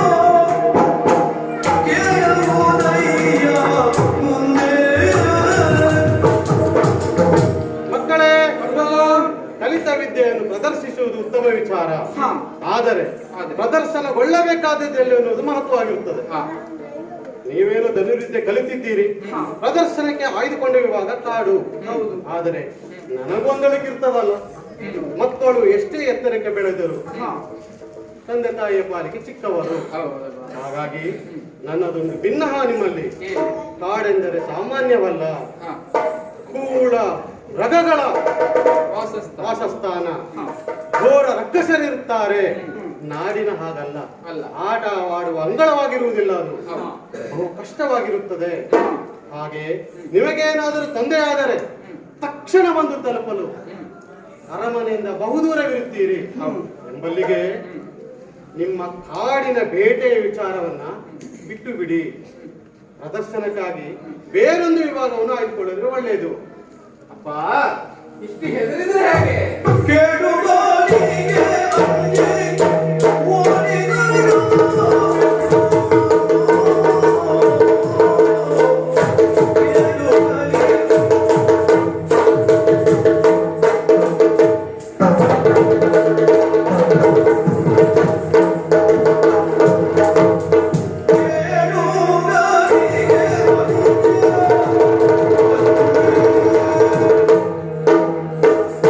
ಕೇಳುವವನಿಗೆ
ರಕ್ಕಸರು ಇರ್ತಾರೆ, ಪ್ರಾಣಿಗಳಿರ್ತವೆ, ಕಳ್ಳಕಾಕರು ಇರ್ತಾರೆ. ತಿಳಿದಿರುವುದು. ಅಲ್ಲಿ ಹೋಗುವುದು ತರವಲ್ಲ. ಹೌದು. ಒಂದು ವಿಷಯ ಹೇಳಿಲ್ಲ, ಯಾರಲ್ಲಿಯೇ ಆಗಲಿ, ಅದರಲ್ಲಿ ವಿಶೇಷವಾಗಿ ಮಕ್ಕಳಲ್ಲಿ ಮಗ ಆ ಕೋಣೆಗೊಂದು ಹೋಗಬೇಡ, ಆ ಕತ್ತಲ ಕೋಣೆ ಒಂದು ಹೋಗಬೇಡ, ಆ ಬೀಗ ಹಾಕಿದ ಕೋಣೆಗೆ ಹೋಗಬೇಡ, ಅಲ್ಲಿ ಭೂತ ಇರ್ತದೆ ಅಂತ ಹೇಳಿದ್ರೆ ಏನು ಅರಿಯದ ಮಕ್ಕಳಿಗೆ ಆ ಕೋಣೆಗೆ ಹೋಗ್ಬೇಕು ಅಂತ ಅನಿಸ್ತದೆ ಅಲ್ವಾ? ಕುತೂಹಲ ಎನ್ನುವುದನ್ನು ಸೃಷ್ಟಿ ಮಾಡುವವರೇ ನೀವಾಗಿರ್ತೀರಿ. ಅಪ್ಪ, ಎಲ್ಲಾ ರೀತಿಯ ಶಸ್ತ್ರಶಾಸ್ತ್ರ ವಿದ್ಯೆಯಲ್ಲಿ ಪರಿಣಿತರಾದವರು ನಾವು. ವೈರಿಗಳ ಆಕ್ರಮಣವಾಗಿದ್ದರೆ ಯುದ್ಧದಲ್ಲಿ ತೊಡಗುವುದಕ್ಕೆ ಅವಕಾಶ ಕೇಳ್ತಿದ್ವಿ. ಆದರೆ ನಿನ್ನ ಪರಾಕ್ರಮದ ಎದುರಿಗೆ ನಮ್ಮ ಮೇಲೆ ಅಭಿಯೋಗ ನಡೆಸುವಂತ ಧೈರ್ಯವನ್ನು ಯಾರು ಮಾಡುವುದಿಲ್ಲ. ಹಾಗಾದ್ರೆ ನಾವು ಕಲಿತ ವಿದ್ಯೆ ಪ್ರಯೋಗ ಆಗಬೇಕು ಅಂತಾದ್ರೆ ಬೇಟೆ ಅಲ್ಲದೆ ಇನ್ನೊಂದು ಮಾರ್ಗವಿಲ್ಲ. ಯಾಕೆ ಬೇಟೆಯನ್ನು ಆಯ್ಕೆ ಮಾಡಿಕೊಳ್ತೇವೆ? ಪ್ರಾಣಿಯನ್ನು ಬೇಟೆಯಾಡುವಂಥದ್ದು ಅದು ಒಂದು ವ್ಯಸನವೇ ಹೌದು. ಅದು ಅರಸರಿಗೆ ಇರಬೇಕಾದದ್ದು ಹೌದು. ಆಗಾಗ ದುಷ್ಟ ಮೃಗಗಳನ್ನು ಸಂಹರಿಸುವುದಕ್ಕೆ ಮೃಗವ್ಯಾವಿಹಾರವನ್ನು ಕೈಗೊಳ್ಳಬೇಕು, ಪ್ರಜಾವರ್ಗದ ಬೆಳೆಗಳನ್ನು ರಕ್ಷಿಸಲು ಅಲ್ಲವಾ?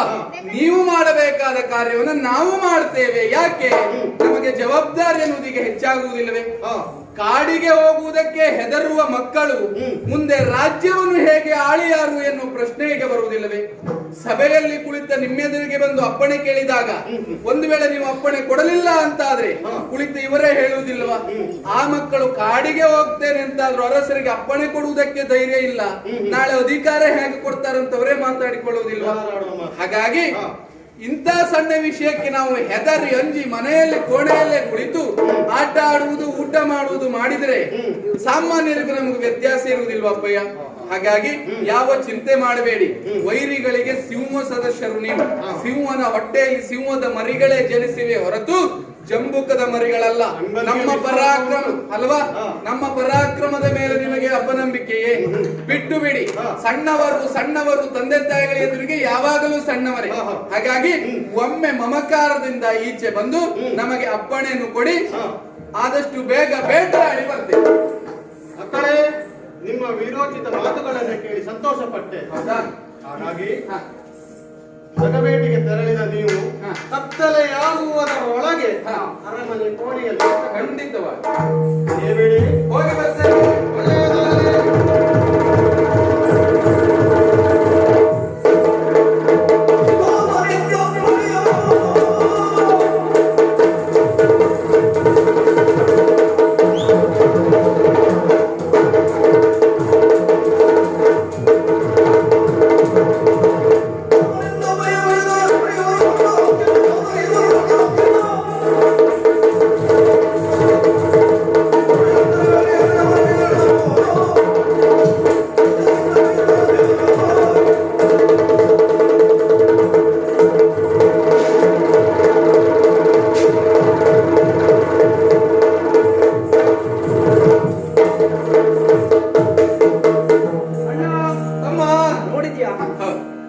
ಇಷ್ಟು ಹೊತ್ತು ಬೇಟೆಯನ್ನಾಡಿ ದಣಿದುಕೊಂಡೇ ಬಂದು ನಿಂತಲ್ಲಿ ಸುಂದರವಾದ ವನ ಪ್ರದೇಶ ನೋಡಿದ್ರೆ ಮನವು ದಣಿತಾ ಇದೆ, ದಣಿವೆಲ್ಲ ಹೋಗ್ತಾ ಇದೆ. ಹಾಗಾಗಿ ಸ್ವಲ್ಪ ಹೊತ್ತು ಇಲ್ಲೇ ಕಾಲ ಕಳೆಯೋಣವಾ? ಕುಳಿತು ಕಳೆಯುವುದ? ಕುಳಿತು ಕಳೆಯಲು ಬಂದದಕ್ಕೆ ಪ್ರಯೋಜನ ಉಂಟಾ? ಕುಳಿತೇ ಕಳೆಯುವುದಿದ್ರೆ ಇಲ್ಲೇ ಬರ್ಬೇಕಿತ್ತ. ನೋಡೋಣ. ಹಾಗಾದ್ರೆ ಈ ಸ್ಥಳವನ್ನು ನೋಡಿಯೂ ನಾವು ಸುಮ್ಮನೆ ಕುಳಿತುಕೊಳ್ತೇವೆ ಅಂತ ನಮ್ಮ ಆರೋಗ್ಯ ಸರಿ ಇಲ್ಲ ಅಂತ ಆಗಿ ಹೋಗ್ತದೆ. ಹಾಗಾಗಿ ಸ್ವಲ್ಪ ನರ್ತನ ಮಾಡೋಣ ಅಲ್ವಾ? ಕುಣಿ ಕುಣಿದು ನೋಡು.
Thank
you.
ಸಾಧ್ಯ ಉಂಟೇನಾ? ಏನಿಲ್ಲ ಅಣ್ಣ. ಎಷ್ಟು ಹೇಳಿದ್ರು ಕಡಿಮೆ ಆಗ್ತದೆ. ಉಸಿರೇ ಬರ್ತಿದ್ದಷ್ಟು ಸಂತೋಷ ಆಗೋಗಿಲ್ವಾ? ಎಂತಹ ಸೊಬಗು ಈ ವನವನ್ನ ನೋಡ್ತಾ ಇದ್ರೆ, ಸಂಚರಿಸ್ತಾ ಇದ್ರೆ ಅಮ್ಮಮ್ಮಮ್ಮಮ್ಮಮ್ಮ ಏನು ಸೊಬಗು. ಇದು ಬಿಟ್ಟು ಬೇರೆ ಶಬ್ದ ಬರ್ಲಿಕ್ಕಿಲ್ಲ. ಹೌದು ಅಲ್ವಾ? ಯಾಕೆ ನಾವು ಹೊಗಳುವುದಕ್ಕೆ ಹೋದರೆ ನಮ್ಮ ಹೊಗಳಿಕೆಗೆ ಸಮವೇನು ಪ್ರಕೃತಿ? ನಿತ್ಯ ನೂತನವಾದ ಈ ಸೌಂದರ್ಯವನ್ನು ಹೊಗಳುವುದಕ್ಕೆ ಒಂದೆರಡು ಶಬ್ದವ ಒಂದೆರಡು ವಾಕ್ಯವೋ ಸಾಕಾಗುವುದಿಲ್ಲ, ಸಾವಿರ ಶಬ್ದಗಳೇ ಬೇಕಾಗ್ತದೆ ಅಲ್ಲವಾ? ಹಾಗಾದರೆ ಸಹಜ ಸುಂದರ ಸೃಷ್ಟಿ ಮಂದಿರ ಋತುವಿಲಾಸವ ಬಂಧುರ ಹೊಳೆಯ ಉಡುಗಣ ಸೂರ್ಯ ಚಂದಿರ ಭಾನು ಬೆಳ್ಳಿಯ ಹಂದರ ಹೆಸರು ಹೇಳಲು ತೋರದಂತಿದೆ 100 ರೀತಿಯ ತರುಗಳು ಹಣ್ಣು ಕಾಯಿಯು ಹೂವು ಬೆಳೆದಿದೆ ನೋಡಿ ದಣಿಯವು ಕಂಗಳು. ಇದನ್ನು ನೋಡುವಂತಹ ಇಲ್ಲಿ ಬರುವಂತ ಭಾಗ್ಯ ನಮ್ಮ ಪಾಲಿಗೆ ಸಿಗ್ತಲ್ಲ ಇವತ್ತು. ನಾವೇ ಧನ್ಯ. ಅಪ್ಪನಿಂದ ಅಪ್ಪಣೆ ಬಂದಿದ್ದಕ್ಕೂ ಸಾರ್ಥಕವಾಗಿ ಹೋಯ್ತು. ನಾನು ಹೇಳುವುದು ಆದ್ರೂ ನನಗೆ ಸಾಕು ಅಂತ ಆಗಲಿ. ನಿಜ ಹೇಳ್ತೇನೆ. ಆದ್ರೆ ಸಮಯ ಇಲ್ಲಪ್ಪ, ಸೂರ್ಯನು ಕೆಳಗೆ ಬರ್ಲಿಲ್ಲ, ಇನ್ನು ಕೆಲವು ಸಮಯ ಉಂಟು. ಹಾಗಾಗಿ ಇಲ್ಲಿಯೇ ಇಷ್ಟು ಚಂದ ಈ ಸರಸಿಯ ದಡದಲ್ಲಿ ಹೀಗೆ ಮುಂದೆ ಸಂಚರಿಸಿದ್ರೆ ಸ್ವಲ್ಪ ಹೊತ್ತು ಅಲ್ವಾ ಎಷ್ಟು ಇನ್ನೆಷ್ಟು ಚಂದ ಇರ್ಲಿಕ್ಕಿಲ್ಲ. ನೋಡ್ತಾ ಮುಂದೆ ಸಾಗೋಣ.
ಒಳ್ಳೆದಾಗಿ ನನಗೆ ಪರಿಚಯ ಇತ್ತ ನಾನಲ್ದೆ ಕಾಳ ಊರ್ ಕಾಲ ಎಂತ ಊಟ ಅದು ಅಲ್ಲದೆ ಕೃಷಿಕ ಕಾಳ ಅಂತ ಹೇಳಿ ನನ್ನ ಹೆಸರು ಕಾಣಿ ಹೆಸರು ಕಾಲ ಇದಕ್ಕೆ ಹಾಕಣಿ ಬಾಯ್ ಹೆಸರು ಕಾಳು ಅಲ್ಲ ಈ ಕಡ್ಲಿ ಕಾಳು ಅಲ್ಲದೆ ಕೃಷಿಕ ಕೃಷಿಕ ಕಾಳ ಅಂತ ಹೇಳಿ ನನ್ನ ಹೆಸರು ಹೆಸರು ಕಾಳ ನನ್ನ ಹೆಸರು ಕಾಳು ಹೋಯ್ ಹೆಸರು ಕಾಳು ಅಲ್ಲ ಹೋಯ್ ಈ ಗಂಗಾ ನದಿಯ ತಟಾಕ ಉಂಟಲ್ಲ ಇಲ್ಲಿ ಸ್ವಲ್ಪ ನೀರಿದ್ದಲ್ಲೇ ನಮ್ಮ ವ್ಯವಸಾಯ ನಾವು ಭಾರಿ ಬಡವರೇ ವ್ಯವಸಾಯ ನಂಬಿಯೇ ಸಂಸಾರ ನಡೆಸುವವರೇ ನಾವು ಭಾರಿ ಬಡವರು ಬಾಯ್ ನಮಗೆ ಹೆಚ್ಚು ಗದ್ದೆ ಇಲ್ಲಿ ಜಾಗ ಇದ್ದದ್ದೇ ಕಡಿಮೆ ಕಣೆ ಬಾಯ್ ಒಂದು 2 ಮೂಡಿ ಗದ್ದೆ ಇತ್ತು ಆ 2 ಮೂಡಿ ಗದ್ದೆ ಜಾಗದಲ್ಲಿ ನಾವು ಗದ್ದೆ ಮಾಡುದು ಕಣೆ ಬಾಯ್ ಈಗೆಲ್ಲ ಎಂತ ಕೇಂದ್ರಿ ಮಾಡಿದ್ರಿ ಮಳೆ ಇದ್ರೆ ಬೆಳೆ ಇಲ್ಲ ಬೆಳೆ ಇದ್ರೆ ಮಳೆ ಇಲ್ಲ ಬಾಯ್ ಎಂತ ಮಾಡುದು ಈ ಗದ್ದೆ ಮಾಡ್ಕೊಂತೇಳಿ ನಾವು ಗದ್ದೆ ಎಲ್ಲ ನೆಟ್ಟದ್ದು ಹೌದು ಬಾಯ್ ಅದಕ್ಕೆಲ್ಲ ಒಂದ್ಸತಿ ರೋಗ ಬಂತಲ್ಲ ಈಗ ಎಂತ ಬೆಂಕಿ ರೋಗ ಅಂದ್ರೆ ಬಾಯ್ ಹೌದೇ ಇದೆಲ್ಲ ನಮಗಂತ ಎಂತ ಬೆಳೆ ಇಲ್ಲ ಈಗ ಹಂಗಾಗಿ ಒಳ್ಳೆ ಮಂಡಿ ಬಿಸಿ ಆಯ್ತು ಮಾರ್ರೆ ಮೊತ್ತ ಹಾಕೊಂಡಿ ಬಾಯ್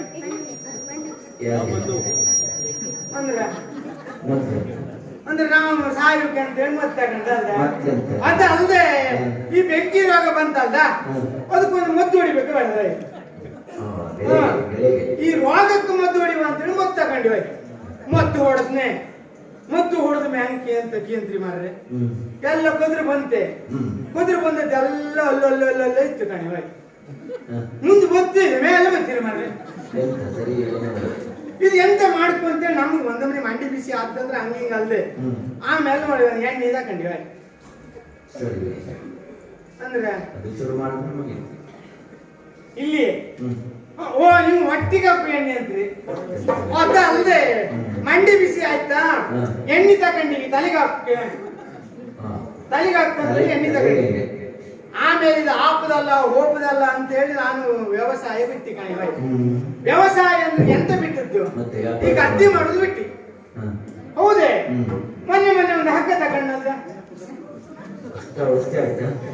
ಅಂದ್ರೆ ಹಗ್ಗ ಹಾಕೊಂಬ ಅದ ಅಲ್ಲದೆ ಬಾವಿ ತೆಗ್ದಿನ ಬಾವಿಗೆ ಒಂದು ಹಗ್ಗ ಬೇಕಲ್ದ ಹಗ್ಗ ತಗೊಂಡು ಎಂತ ಮಾಡ್ಕೊ ಅಂತೇಳಿ ಎತ್ತಿ ಮಾಡಿದ್ರೆ ನಾನು ಈಗ ವ್ಯವಸಾಯದಾಗ ಬದಲಾವಣೆ ಮಾಡಿದೆ ಕಣಿ ಕೃಷಿ ಮಾಡುದು ಎಂತ ಮಾಡುದು ವರ್ಷದ ಹಂಗು ಒಂದು 3 ಬೆಳೆ ನಡು ತೆಗಿಯೋದು ಒಟ್ಟು ತೆಗೆದ್ರೆ ಏನಾದ್ರೂ ಮ್ಯಾಲ ಬರುತ್ತೆ ಅಂತೇಳಿ ಹಂಗೇನು ಮಾಡಿದೆ ಕಣಿ ಈ ಪ್ರಥಮ ವರ್ಷ ನಾನು ಈ ಬದ್ದಿ ನೆಟ್ಟಿಗೆ ಹೌದೇ ಎಂತ ಬೆಳೆ ಅಂತೀವಿ ಮಾರ್ರೆ ಎಲ್ಲ ಹೂ ಮಿಗಿರು ಬಿಡ್ತೆ ಬದ್ದಿ ಹುತ್ತಿರ್ತದೆ ಉಯಿಟಿ ಗುಳ್ಳಿ ಬದ್ದಿ ಅದನ್ನಿಟ್ಟನೆ ಒಳ್ಳೆ ಬೆಳೆ ಬಂತು ಕಣಿ ಬೆಳೆ ಬಂದ್ರ ಮೇಲೆ ಎಲ್ಲ ಸಂತಿಗೆ ತಗೊಂಡೋಗಪ್ಪ ಅಂತೇಳಿ ಕೊಯ್ಕೋತಿ ಕಣಿ ಮಾರ್ರೆ ಎಲ್ಲ ಕೆಕ್ಸಿ ಎಲ್ಲ ಹುಳು ಆಯ್ತು ಅದು ಎಂತ ಮಾಡುದೆ ಸಂಸಾರ ನಡಿಕಲ್ದ ಅದಲ್ಲ ಅದನ್ನ ಹಂಗೆ ಎಲ್ಲರಿಗೂ ಕೊಟ್ಟಿದ್ದೆ ನಾನು ಎಲ್ಲ ಕಡಿಮೆ ದರದಾಗ ಕೊಟ್ಟು ಅಂತೂ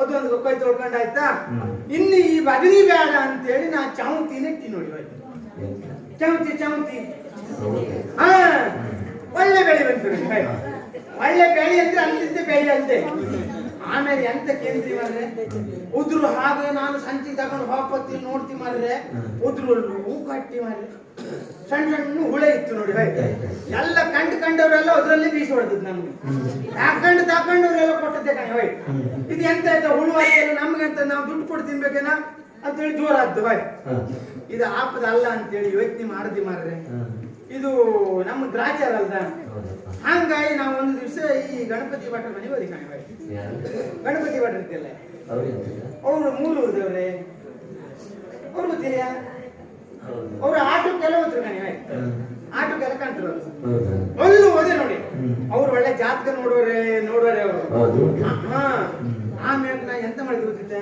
ಇದು ತಮ್ಮ ಇದು ಎಂತದ ಅಂತ ಹೇಳಿ ಕೇಂದ್ರು ಮತ್ತೆ ನೋಡಿ ಎಂತ ಮಾಡಿದ್ರು ನಾನು ಮ್ಯಾಲ ಬರೋ ಕಾಣ್ತಿಲ್ಲ ಎಲ್ಲ ಬಡತನ ಹೆಚ್ಚಾಗೋಯ್ತು ಮಾರ್ರೆ ಈ ವ್ಯವಸಾಯ ಮಾಡಿ ಹಿಂಗಾಯ್ತು ಈ ತರಕಾರಿ ಮಾಡಿ ಹಿಂಗಾಯ್ತು ಇನ್ನು ಎಂತ ಮಾಡ್ತು ನಾನು ಅಂತೇಳಿ ಆವತ್ತು ಅವ್ರು ಹೇಳಿದ್ರು ನೋಡಿ ನಮ್ಗೆ ತಮ್ಮ ಇದು ಭಾರಿ ಬಿಗು ಇತ್ತು ಇದಕ್ಕೊಂದು ವ್ಯವಸ್ಥೆ ಆಗ್ತು ಅಂತ ಹೇಳಿ ಹೇಳಿದ್ರು ಎಂತದ ಅಂತ ಹೇಳಿ ಕೇಳಿದ್ರು ಇದು ಮರದ ಕೀಳ ಅಂದ್ರು ನೋಡಿ ಮರದ ಕೀಳು. ಹೌದೇ ಹ್ಮ್. ಎಂತ ಕೇಂದ್ರಿ ಮಾರ್ರೆ ಹ್ಮ್. ಇದ್ದ ಸಣ್ಣ ಜಾಗದ ಹಂಗೆ ಒಂದು 3 ತೆಂಗಿನ ಮರ ಇತ್ತು ನೋಡಿ. ಹಾ. 1 ವರ್ಷಕ್ಕೆ ನಮ್ಗೆ ತಿಂದೆ ಹೆಚ್ಚಾಗ್ತಿತ್ತು, ದೊಡ್ಡ ಕಾಯಿ ಆಗ್ತಿತ್ತು ಕಣಿ ಹೋಯ್. ಹ್ಮ್. ತೆಂಗಿನಕಾಯಿ ಅಂದ್ರೆ ಅಂತಿಂತ ಕಾಯಿ ಅಲ್ದೆ ಹ್ಮ್. ಇಂತಿಂತ ಹುಲಿತಲಿ ಅಂತ ಕಾಯಿ ಮಾರ್ರೆ. ಹಂಗಲ್ದೆ ಇಂತಿಂತ ಹುಲಿತಲಿ ಅಂತ ಕಾಯಿ ಆಗ್ತಿತ್ತು. ಹ್ಮ್. ಆ ಕಾಯಿ ನೋಡಿ ಅದು 3 ಮರ ಕಿತ್ನ ಹ್ಮ್. ತೆಂಗಿನಕಾಯಿ ಎಲ್ಲ ಹಾಕುದು ಮಾರ್ರೆ. ಬಟ್ಟೆ ಮನೆಗೆ ಹೋಗಿ ಬತ್ತ ಮರ ಕಿತ್ತ? ಮರ ಕಿತ್ತಾಯ್ತು ಕಣಿ. ಆಮೇಲೆ ಮತ್ತೆ ನಾನು ಬೆಳಕು ಹೋದ್ದು ಕಣಿ. ಹ್ಮ್. ಎಂತ ಮಾಡಿ ಈ ಆ ವರ್ಷ ಮರ ಕಿತ್ತು ತಡೆ ಮಾಡ್ಲಿ ಈ ಗುಂಬಳ್ಳಿ ಇಟ್ಟುಕೊಂಡು ಗುಂಬಳ. ಗುಂಬಳಿ ಗುಂಬಳ. ದೊಡ್ಡ ಇರ್ತದೆ. ಹ್ಮ್. ಅದು ಒಳ್ಳೆ ಬೆಳೆ ಬಂದಿತ್ತು ನೋಡಿ. ಹ್ಮ್. ಅದೇ ಬೆಳೆ ಬಂದದಂದ್ರೆ ಹಂಗಿಂಗ್ ಅಲ್ದೆ ಒಂದು 5 ವರ್ಷ ನಾ ಯಾವ ಬೆಳೆನೂ ಮಾಡ್ಕಲ್ದು ಅಷ್ಟು ಬೆಳೆ ಬಂದಿತ್ತು ಕಣಿ. ತಗೊಂಡು ಹೋಗಿ ಎಲ್ಲ ಕೋಣೆಯಾಗ ಹಾಕಿಟ್ಟಿನ ಇವ್ರು ಒಂದ್ ದಿವಸ ಬಂದ್ರೆ ಈ ಗುಂಬಳ ತಗೊಂಡು ಅವ್ರು ಬಂದ ಮೇಲೆ ಬಾಗಿಲು ತೆಗೆದು ನೋಡ್ತೀವಿ ಮಾಡಿದ್ರೆ ಒಳಗೆಲ್ಲ ನೀರು ತುಂಬ ಇದೆ. ಇದು ಹೌದೇ ಒಳಗಿಂದ ಒಳಗೆ ಕೆಟ್ಟ ನೀರು ತುಂಬ ಅಲ್ಲೆಲ್ಲ ತುಂಬ ಹೋಯ್ತು ಮಾರ್ರೆ. ಇನ್ ಎಂತ ಮಾಡ್ಕೊ ಹೋಯ್ ಇದು ಮನುಷ್ಯರ ಕಣ್ಣೆ ಮತ್ತೆ ಎಂತದ್ದು ಅಲ್ದೆ. ಆಮೇಲೆ ಮತ್ತೆ ಬಟ್ರ ಮನೆ ಬದಲು ಆಮೇಲೆ ಅವ್ರು ಎಂತ ಅದೇ ಬಟ್ರ ಮನೆ ಮತ್ತೆ ಒಂದು ಬಟ್ರ ಮನೆ ಬಿಟ್ರೆ ಮತ್ತೆ ಗತಿ ಇಲ್ಲ ಮಾರ್ರೆ. ಆವಾಗ ಅವ್ರು ಎಂತಂದ್ರು ಇದು ತಮ್ಮ ಕೊಟ್ಟಿಗೆ ಕೀಳ ಅಂದ್ರು. ಒಂದ್ 2 ಧನುಷ್ ಹಾಕಿದ್ವಿ, ಒಂದು ದನ ತೆಗೆದು ಅಲ್ಲಿ ಬೈಲನ್ನು ಕಟ್ಟಿ ಕೊಟ್ಟಿಗೆ ಕಿತ್ತು ಕೆಡದ್ದಿ ಕಣೆ ಹಾಯ್. ಒಟ್ಟಾದ್ರೂ ಯಾಕು ನಮ್ಗೆ ಸರಿ ಆಗಿ ಯಾವ ಬೆಳೆ ಬೆಳಿಕು ಅಂತ ಹೇಳಿ ಯೋಚನೆ ಮಾಡ್ತಾ ಮತ್ತೆ ಬಟ್ರ ಮನೆಗೆ ಹೋದ ನೋಡಿ. ಆವಾಗ ಇದು ತಮ್ಮ ಇದು ಹೋಗ್ಬೋದು ಅಲ್ವೇ ಇದು ಮುಂದೆ ಇದಿತ್ತು ನೋಡು ನಿಂಗೆ ಅದೊಂದು ಮಾಡಿ ಸರಿ ಆಗ್ತದೆ ಅಂತ ಹೇಳಿದ್ರು. ಎಂತ ಮಾಡ್ತು ಅಂತ ಹೇಳಿ ಕೇಳಿದ್ರೆ ಮನಿ ಕೀಳ ಅಂದ್ರು. ಸಾಮಾನಿ ಕೊಟ್ಟಿದ್ವಿ ಮಾರ್ರೆ ಮನೆ ಪ್ರಾಬ್ಲಮ್ ಆಯ್ತು. ಮನಿ ಕೀಳ ಅಂದ್ರಲ್ಲ ಬಾಳ ನೋವಾಯ್ತೆ. ಮರದ್ದು ಅಂದ್ರೆ ಹಂಗಿಂಗ ಅಲ್ದೆ ಆದ್ರೂ ಬಟ್ಟೆ ಹೇಳಿರಲ್ಲ ಅಂತ ಹೇಳಿ ಕಿತ್ತು ಹಾಕಿದ್ವಿ ಕಣಿ ಹೊರೆ. ಒಂದ್ ದಿವಸ ಈ ಭಟ್ರು ಅದೇ ದಾರಿ ಅತ್ತೆ ನಮ್ಗೆ ಗೃಹಪ್ರವೇಶಕ್ಕೆ ಬಂದು ಭಟ್ರೆ ಮತ್ತೆ ಮನೆ ಕೀಳ ಅಂದ್ರು ಅಂತ ನಮ್ಗೆ ಯೋಚನೆ ಆಯ್ತು. ಆದ್ರೂ ನೋಡಿದ್ರೆ ಅವರು ಬ್ರಾಹ್ಮಣರು, ಅವರು ಭೂಲೋಕದಾಗ ತಿರ್ಗಾಡುದು ಯಾವ್ದು ಅಲ್ದ ಅವ್ರ ಮಾತು ನಂಬಕು ನಾವು. ಹಂಗಾಗಿ ನಾವು ಕಿತ್ತಾಯ್ತಾ ಇಲ್ಲಿ ಒಂದಿನ ಇವ್ರೆಲ್ಲೋ ಆಟಕ್ಕೆ ಹೋಗ್ಬೇಕಿದ್ರೆ ನಮ್ ದಾರಿ ನಮ್ಮ ಮನೆ ದಾರಿ ಬಂದ್ರು ಕಣ್ಣ. ಏ ತಮ್ಮ ಇದು ಎಂತ ಆಯ್ತಾ ಮತ್ತೆಲ್ಲ ಒಳ್ಳೆ ಸುಧಾರಿಸಿದ್ ಈಗ ಎಂತ ಆಯ್ತಾ ಇದೆಲ್ಲ ಕಿತ್ತು ಹಿಡ್ದಿಯಲ್ಲ ಅಂತ ಕೇಳಿದ್ರು. ಭಟ್ರೆ ನೀವೇ ಅಂತಂದ್ರ ಹೇಳದ್ದು ಮರ ಕೀಳ ಅಂದ್ರೆ ಮರ ಕಿತ್ತೆ, ಕೊಟ್ಟಿಗೆ ಕೀಳ ಅಂದ್ರೆ ಕೊಟ್ಟಿಗೆ ಕಿತ್ತಿ, ಮನೆ ಕೀಳ ಅಂದ್ರೆ ಮನೆ ಕಿತ್ತಾಯ್ತು. ಇನ್ ಎಂತ ಕೀಳಕ್ಕು ಅಂತ ಹೇಳಿ ಕೇಳದಿ ಕಣ.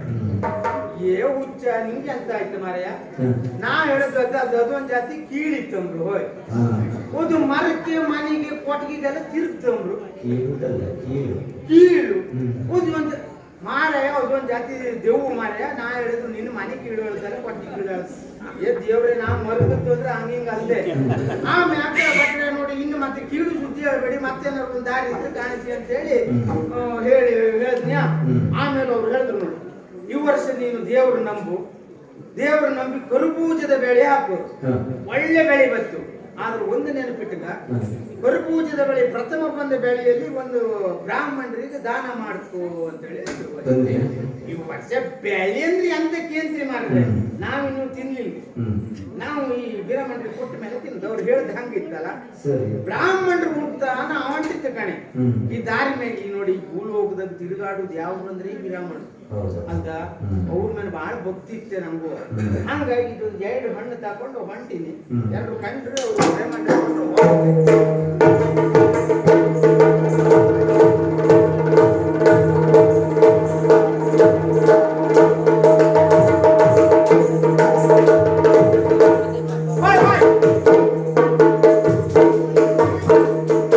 ನಮಸ್ಕಾರವೇ. ಇದು ನನ್ ಪರಿಚಯ ಇತ್ತ ನಿಮ್ಗೆ ಇರ್ಲಿಕ್ಕಿಲ್ಲ. ನಾವು ನಿಮ್ಮಿಂದೆಲ್ಲೂ ನೋಡಿದ್ದಿಲ್ಲಿ. ನೀವು ಇಲ್ಲಿಯವರಲ್ಲ, ನಮ್ಗೆ ನೋಡ್ರೆ ಮುಖ ನೋಡ್ರೆ ಗೊತ್ತಿತ್ತು. ನಾವ್ ಇಲ್ಲೇ ತಿರ್ಗಾಡ್ತಿತ್ತಲ್ದ. ನೀವು ಕಂಡ್ರೆ ಎಲ್ಲಾರು ನಮ್ಗೆ ಪರಿಚಯ ಇರ್ತಿತ್ತು. ನೀವು ಅಲ್ಲ ಅಂದ್ರೆ ಒಳ್ಳೇದಾಯ್ತು ಬಿಡಿ. ಇದು ನಾನು ಇಲ್ಲೇ ಕೃಷಿಕ ಕಾಳ ಅಂತೇಳಿ ನನ್ನ ಹೆಸರು ಕಾಣ. ಹೌದೇ, ನಾವು ಕೃಷಿ ಮಾಡುದು. ನಮ್ಮ ಈ ಕೃಷಿಲೆಲ್ಲ ಎಂತ ಇಲ್ಲೇ ಈಗ ಎಲ್ಲ ನಾವು ಸುಣ್ಣ ಆಗೋಯ್ತು ಕಣ ಬಾಯ್. ಒಂದ್ ದಿವಸ ಒಂದು ಭಟ್ರು ಬಂದು ನಮ್ಗೆ ಒಳ್ಳೆ ಬೆಳೆ ಅಂದ್ರೆ ಕರುಪೂಜದ ಬೆಳೆ ಹಾಕು, ಆ ಬೆಳೆ ಬಂದ್ರೆ ಬ್ರಾಹ್ಮಣರಿಗೆ ಒಂದು ದಾನ ಮಾಡು, ಮುಂದೆ ನಿನಗೆ ಒಳ್ಳೇದಾಯ್ತದ ಅಂತ ಹೇಳಿ ಹೇಳಿದ್ರು. ಬ್ರಾಹ್ಮಣ ಅದೇ ಅದು ಈಗ ಭೂಲೋಕದಾಗ ತಿರುಗಾಡೋದು ಯಾವ್ದು ಅಂದ್ರೆ ಅವರೇ ಅಂತ ಅಲ್ರ. ಹಂಗಾಗಿ ನಾವು ಹಿಡ್ಕೊ ಬಂದಿದ್ದೆ. ಇದು ನೀವು ಬ್ರಾಹ್ಮಣರ ಬ್ರಾಹ್ಮಣೋತ್ತಮ. ಅದೇ ಬ್ರಾಹ್ಮಣ ದೇವಗುರು ನಾನು. ದೇವ್ರಿ ನಮಗ್ ಮತ್ತೆ ದೊಡ್ಡ ಆಗ್ತಲ್ಲ ತೊಂದ್ರೆ ಇಲ್ಲಿ ಮತ್ತೆ ಒಂದು ತಗೊಂಡು ಒಂದು ಆಶೀರ್ವಾದ ಮಾಡಿ ಅಲ್ದ ಹಾ. ಇತ್ತಾಗ ಶುದ್ಧ ಮಾಡ್ಕ ಒಳ್ಳೇದು. ನಮಸ್ಕಾರ ಮಾಡಿ ಒಳ್ಳೆದಾಗ್ಲಿ ಅಂದ್ರೆ ಇದು ನೀವು ತಿನ್ನಿ ಒಳ್ಳೆ ತಂಪಿತ್ತದ ಎಷ್ಟೊತ್ತಿಗೆ ಬೇಕಾದ್ರೆ ತಿಂತ